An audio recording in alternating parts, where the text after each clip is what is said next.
is on his way to Kwara State for rescue mission. As we speak right now, our government, Kwara State government, is handicapped about what is going on, the atrocity and the attack that is going on in Kwara State. But thank God for Igboho, and Igboho know these people very well, know their background, and Igboho is one person that Fulani fear most in Nigeria, and he has come out to offer the people of Kwara State the peace of mind. The battle against Fulani that they all want is ready to offer it for them. But he requested for one thing. The people of Kwara State need peace and rest of mind. They don't want to know and care where this is coming from. Sunday Igboho has come out and told Nigeria that the Nigeria government and Kwara State government should empower him to fish out and to eliminate all the Fulanis that are terrorizing their land. We all know how Fulani came to Kwara State and took over the whole state. There is an adage that said, when two brothers fight for their fatherland, the stranger will inherit that land. Remember the Afonja, the Are Ona Okakanfo of Oyo Empire. Okay, before the Fulanis arrived, much of what is now known as Kwara State was part of the Yoruba cultural sphere, especially the old Oyo Empire. The city of Ilorin, which is today the capital of Kwara State, was originally a Yoruba town under the rules of the Oyo Empire. Ilorin was, governed by a Yoruba chief called the Are Ona Kakanfo, who was the empire military leader. You remember? That is why history is actually good in this part of the world. I cried when I heard that Buhari actually removed history from our secondary school. Well, that is not the case for today. I'm only telling you the rise of Fulani into power in Ilorin, that is Kwara State. In the early 80s, a key figure named Shehu Alimi, a Fulani Islamic scholar, came to Ilorin and gained influence.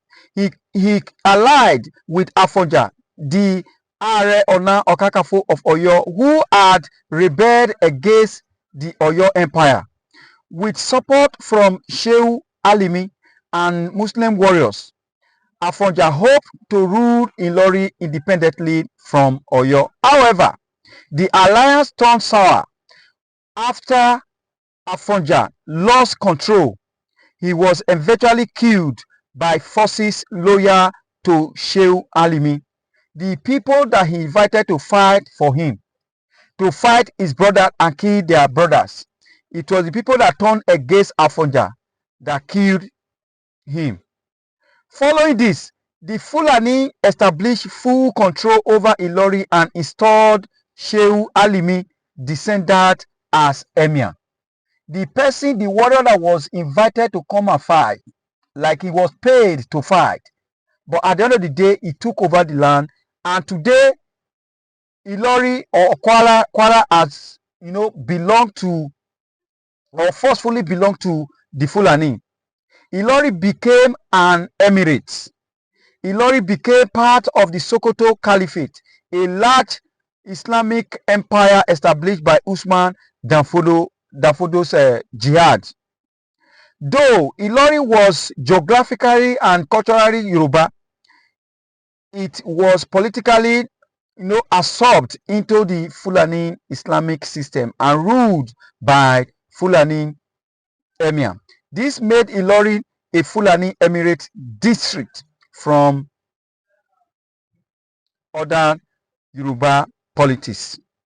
Key point that you need to know before I move on: it was not military invasion in the traditional sense, but a mix of internal rebellion, Islamic influence, and political maneuvering. The jihad movement provided the religious justification and backing for Fulani dominance.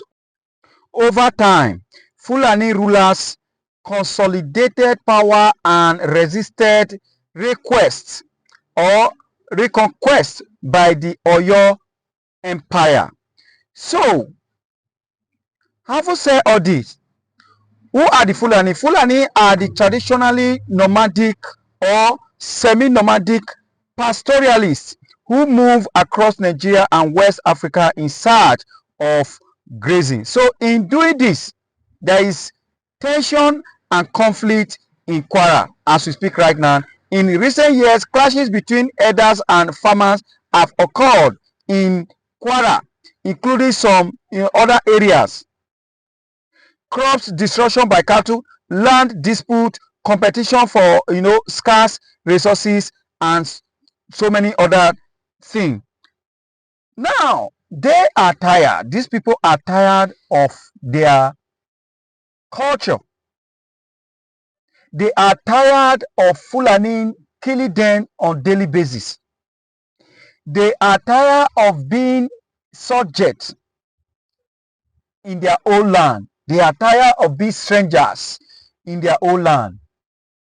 And having submitted this plight, the Fulani sparked, and the killings and shedding of blood has become the order of the day. And the federal government are actually trying to solve the problem by deploying security agents. But it seems that these people or this security agent that the president or the federal government are sent to Kwara State, they are just there to enjoy their life and to eat whatever they see in Kwara State and forget about the main reason why the federal government sent them there, because they are not feeling the impact. As you can see women on the street crying and saying that it is even the federal government now that is killing them. It's not even the Fulanis, because they said that helicopter came and some vehicle came and dropped some terrorists in Kwara State. And less than 24 hours, there was massive attack on the people of Kwara State, which led so many people died and villages fled from their hometown. And they counted about some villages that have evacuated, that has become a ghost town. About 16 villages in Kwara State as we speak right now has become a ghost town. But all hope is not lost, because Sunday Igboho has actually come up and challenged the Fulanis, telling the federal government and the Kwara State government to empower him to make sure he decimates these so-called terrorists or Fulani in Kwara State and in Nigeria. And my advice for federal government or the Kwara State is that your people need peace. They need rest of mind. Hence, you cannot fight for your people. You cannot fight for the masses. Someone as volunteer has come out to say, yes, I can do this. I think he should be given a chance. He should be given a chance, knowing fully well that Sunday Igboho know these people very well. I know the background. I know what they fear most. And we must know the fact that Sunday Igboho came out before to fight this just fight against the Fulanis. And at the end of the day, Buhari actually chased him away. Why? Because they were his brothers. Because Bubak came out and told us that it was this oppression against the Fulanis. I don't know the part of this country that oppressed Fulanis that made them to bring Buhari into power. Then Buhari now went to Gambia, Senegal, Niger, Benin Republic, Togo to import Fulanis upon us in Nigeria. And since after the election in 2015, these people have remained and refused to go to their hometown, causing mayhem and unleashing attack upon attack and chasing farmers out of their farms and destroying their crops and causing land disputes and taking over properties. This has become the order of the day. Igboho was fighting the battle and he was gaining victory, but at the end of the day, he was cut short because the Buhari never liked the movement.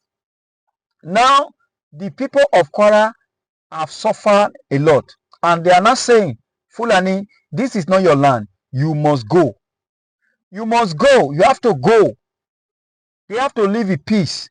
And this is what is causing fight in Kwara State as we speak right now. So, even in all this, the Kwara State governor is nowhere to be found. I have not seen any of his statement about what is going on in Kwara State. He may be speaking, maybe that it means that it's not, that I've not heard. If anybody have heard his voice and what he has done for the people of Kwara against this attack upon attack on them, please you can lodge it on the comment section, then I will follow that up. And when everybody was preparing for October 1st for the presidential speech, the Kwara State people, the Anioma that is in Delta, they were hoping that, or the Jebus also, they were hoping that state will be given to them. And Kwara were hoping that they will be restored back to the Yoruba land. But nothing of such, or our president did not mention anything of such in his broadcast, in independence broadcast. So what is the fate of the people of Kwara State as we speak right now? Should we not leave just Sunday Igboho for them alone? Is government not going to fight this fight? Please, if you are watching this channel for the first time, remember to subscribe and on your notification button, so as I'm following up on these matters, you will be getting notification and following the progress at which the Igboho and the federal government is making to rescue the people of Kwara State.